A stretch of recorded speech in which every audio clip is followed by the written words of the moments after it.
Staffing process में recruitment and selection के बाद जो हमारा नेक्स्ट स्टेप आता है that is training and development. Training and development, training वैसे इतनी बहुत ज़रूरी है क्योंकि जब तक ट्रेन नहीं होगा पर्सन वो काम कैसे कर पाएगा, उसको प्रॉपर काम करना नहीं आएगा। Training develops the talent of the personal which is the most important asset. जब कोई पर्सन ट्रेंड होता है तो वो एक इम्पोर्टेंट एसेट बन जाती है, वो काम को बहुत अच्छे तरीके से कर पाता है। although it does not appear on the company's balance sheet, जबकि इसको दिखाया नहीं जाता कंपनी की बैलेंस शीट में, बट फिर भी वो एक इम्पोर्टेंट एसेट होती है। Yet it has significant effect on the companies progress, फिर भी उसका कंपनी की प्रोग्रेस पर बहुत अच्छा इफेक्ट पड़ता है। कैसे? जब कोई पर्सन ट्रेंड होगा वो काम करेगा, अच्छे से करेगा, उसको सब आता होगा, उसमें मिस्टेक के चांसेस कम होंगे और एक्सीडेंट वगैरह के चांसेस भी कम होंगे, इससे कंपनी को फ़ायदा होगा। जो बैलेंस शीट में तो नहीं दिखाया जाता बट फिर भी उसके इंटरनल बहुत सारे बेनिफिट्स होते हैं। ट्रेनिंग है, ट्रेनिंग क्या होती है? Training it refers to a process design to maintain and improve current job performance. जो वो पर्सन जॉब कर रहा है उसको मेंटेन करने के लिए और उसको इम्प्रूव करने के लिए ट्रेनिंग की जाती है। ट्रेनिंग का मीनिंग क्या होगा? Training is a process by which efforts is made to increase the knowledge and skill of the employees for the successful accomplishment of a specific job. जो वो एक स्पेसिफिक जॉब कर रहा है उसके लिए उसकी नॉलेज को बढ़ाना, उसकी स्किल को इम्प्रूव करना, दैट इज़ ट्रेनिंग। अब जो ट्रेनिंग है ऑफ कोर्स इसके ऊपर खर्चा तो होगा। अगर किसी पर्सन को आप ट्रेन करवा रहे हो काम करवाने के बजाय पहले, तो अगर वो ट्रेन करवा रहे हो तो उसके ऊपर थोड़ा बहुत खर्चा तो होगा, बट वो एक अनअवॉइडेबल एक्सपेंस है। इसका क्या फ़ायदा होगा? आप मान लीजिए आपने ट्रेन नहीं करवाया, अगर आपने डायरेक्ट उसको काम पर भेज दिया, जब अगर आप उसको डायरेक्ट काम पर भेज रहे हो तो उसको काम आएगा नहीं, वो लेट वैसे ही करेगा, काम इतनी जल्दी हो नहीं पाएगा, और जब वो काम लेट करेगा तो कॉस्ट भी बढ़ेगी और वहाँ पर एक्सीडेंट के चांसेस ज़्यादा रहेंगे, प्रॉपर यूटिलाइजेशन नहीं होगा। इसीलिए अगर आप ट्रेनिंग करवा देते हैं तो उस कॉस्ट की बजाय ट्रेनिंग की कॉस्ट क्या पड़ेगी?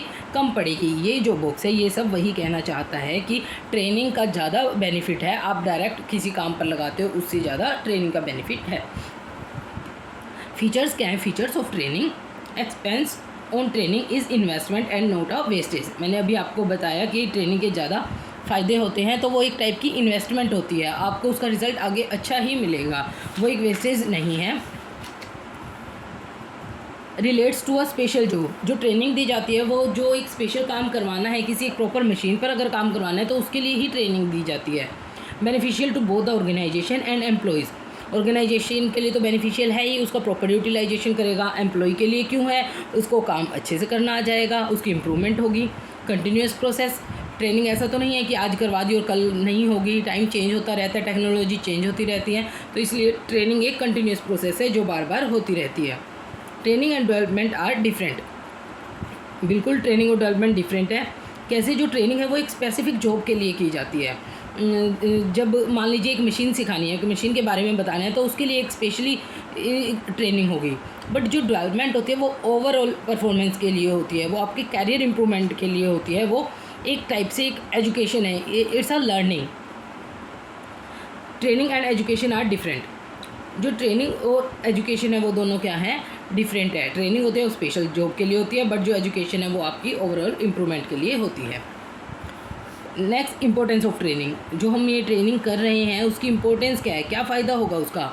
अभी मैंने आपको बताया कि ऑर्गेनाइजेशन को भी फ़ायदा होता है और एम्प्लॉयज़ को भी फ़ायदा होता है, बट क्या फ़ायदे होते हैं उनको हम पॉइंट्स में करेंगे। Importance of organization, importance to the organization: first, most economical and the best use of material and equipments. अभी जो मैंने बताया वेस्टेज नहीं होगी, यूटिलाइजेशन होगा सोर्सेज का, वही चीज़ है, मोस्ट इकोनॉमिकल है। Improvement in quality and quantity of the output, जब पर्सन को प्रॉपर ढंग से यूज़ करना आएगा, उसकी ट्रेनिंग हो चुकी होगी, तो उसको बेस्ट प्रोडक्ट बना कर देगा वो हमें, और जल्दी बना कर देगा, उसकी क्वांटिटी और क्वालिटी दोनों में इम्प्रूवमेंट होगा। लेस रिक्वायरमेंट ऑफ सुपरविज़न, अब उसको सब काम आता ही है तो सुपरविज़न की ज़रूरत नहीं है, जो सुपरवाइज़र का है वो खर्चा बच जाएगा। रिड्यूस्ड लेबर टर्नओवर एंड एब्सेंटिज़म, जब उस पर्सन को काम आता है, अगर नहीं आता होता तो एक थोड़ी झिझक होती है, जैसे कभी बच्चे देखें उनका काम पूरा ना हो तो वो स्कूल में आने से हिचकिचाते हैं, वैसे ही सेम अगर इनको काम आता है तो ये हिचकिचाएंगे नहीं और एब्सेंट नहीं रहेंगे।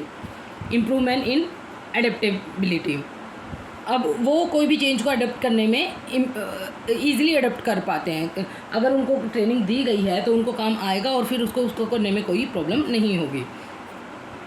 अब एम्प्लॉयज़ को के लिए क्या इंपॉर्टेंस है इसकी? Increase in capacity and efficiency.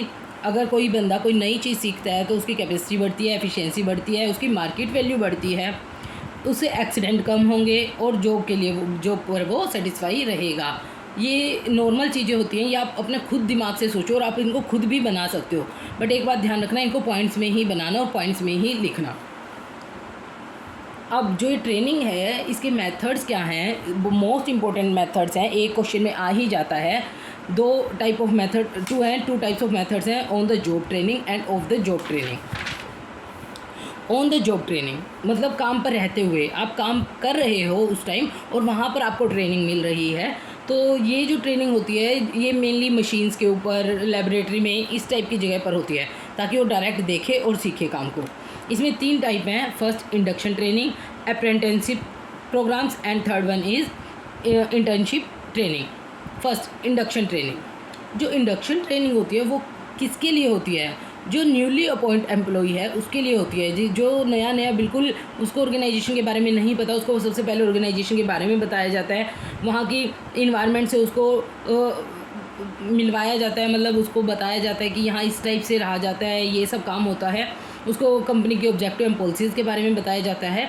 ये होती है इंडक्शन ट्रेनिंग। अगर आपके में आ जाए कि जो न्यूली अपॉइंटेड है उसके लिए कौन से टाइप की ट्रेनिंग होगी, तो आपका आंसर होगा इंडक्शन ट्रेनिंग। अप्रेंटिसशिप ट्रेनिंग ये क्या होती है? इसके अंदर होती है कि आपको किसी एक एक्सपर्ट के अंडर छोड़ दिया जाएगा, किसी एक एक्सपर्ट की गाइडेंस में छोड़ा जाएगा जिसको बहुत हायर स्किल्स है। जैसे आपने कभी देखा होगा जो प्लम्बर्स होते हैं, आयरन वर्कर्स होते हैं, इलेक्ट्रीशियन होते हैं, उनके साथ कोई रहता है तो वो उस काम को देखते देखते करते करते सीख जाता है। क्यों? क्योंकि उसके ऊपर एक एक्सपर्ट लेवल का पर्सन है जो उसको काम सिखा रहा है। Next internship training. Internship training इसका बहुत ट्रेंड चला हुआ है। ये कैसे होती है? मान लीजिए आप किसी कॉलेज में हैं, वहाँ आपने थ्योरेटिकल नॉलेज तो ले ली, बट थ्योरेटिकल के साथ साथ प्रैक्टिकल नॉलेज लेनी ज़रूरी है, क्योंकि आप जाओगे डायरेक्ट आपको काम नहीं मिलेगा ऐसे, जब तक आपने वो काम देखा ना हो, किया ना हो। तो उसके लिए कॉलेजेस आपको एक इंटर्नशिप के लिए बोलते हैं, आप जाइए वो काम कीजिए। जैसे टीचर का भी होता है, उनको ट्रेनिंग दी जाती है तभी उनको सर्टिफिकेट मिलता है कि आप पहले पढ़ाओ और फिर आपको पता चलेगा कि आप पढ़ा सकते हैं, तब आपको कंप्लीट सर्टिफिकेट मिल जाएगा। वैसे ही जॉब के लिए ये इनके लिए होता है, ऑर्गेनाइजेशंस के पास भेजा जाता है उनको, आप काम सीखिए और फिर आपको अपनी पूरा सर्टिफिकेट मिल जाएगा, आप फिर कहीं काम कर सकते हैं। That is internship training. Of the job training, of the job training नाम से ही पता चल रहा है, ये जब आप काम पर नहीं होते उससे पहले ही आपको सीखना होता है ये सब, तब आप उसके बाद काम पर जाएंगे। इसके अंदर एक पॉइंट है हमारा वेस्टिब्यूल ट्रेनिंग। इसमें क्या होता है, इसके अंदर जो होता है नए एम्प्लॉयज़ जो होते हैं उनके लिए एक सेपरेट सेटअप होता है, उसको अलग से जहाँ काम करना होता है, जहाँ जो हमारी ऑर्गेनाइजेशन है वहाँ नहीं, अलग से एक सेटअप होता है, वहाँ आप काम सीखिए। तो जब आप वहाँ ट्रेंड हो जाएंगे तब आप आकर अपना प्रॉपर काम कर सकते हैं। ये जो होता है ये भी न्यूली एम्प्लॉयज़ के लिए ही होता है, और जो अलग से सेटअप किया जाता है उसके लिए होता है। उसके लिए क्या होगा? वेस्टिब्यूल ट्रेनिंग होगा। ट्रेनिंग हमने कर लिया है, अब है एम्प्लॉय डेवलपमेंट। एम्प्लॉयमेंट डेवलपमेंट क्या होती है? आपको बस ये ध्यान रखना है कि ट्रेनिंग जो होती है वो एक स्पेशल जॉब के लिए होती है, और ये जो होता है ये ओवरऑल परफॉर्मेंस होती है, ओवरऑल उसको इंक्रीज़ करती है, उसकी इम्प्रूवमेंट को। It refers to a process design to develop skills necessary for future activities. ये एक प्रोसेस है जो उसकी फ्यूचर एक्टिविटीज़ को, उसकी स्किल्स को डेवलप करती है। जो HRD है, in HRD human resource development more emphasis is laid on future than on present. मतलब प्रेजेंट की बजाय वो किसके ऊपर फोकस करता है ज़्यादा? फ्यूचर के ऊपर, ताकि आपकी इम्प्रूवमेंट प्रॉपर हो।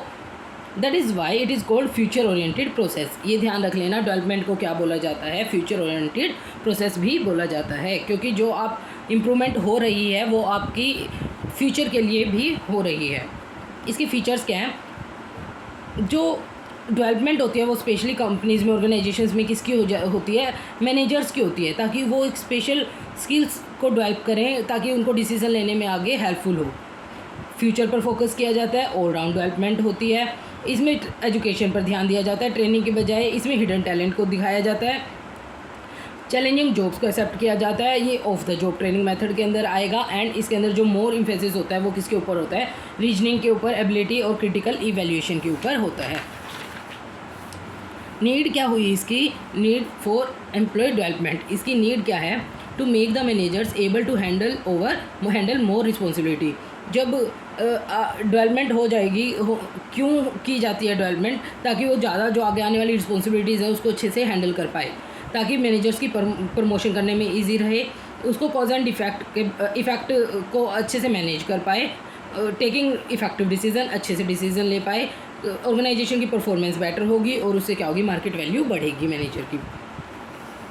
अब जो ट्रेनिंग एंड डेवलपमेंट है, अब ये दोनों ट्रेनिंग एंड डेवलपमेंट इकट्ठे वर्ड चलते हैं तो इनके अंदर डिफरेंस है। डिफरेंस बहुत इंपॉर्टेंट होता है बच्चों, वो हमारे जो बेसिक कंसेप्ट हैं वो क्लियर कर देता है। ट्रेनिंग और development, it is a process to increase both knowledge and skill.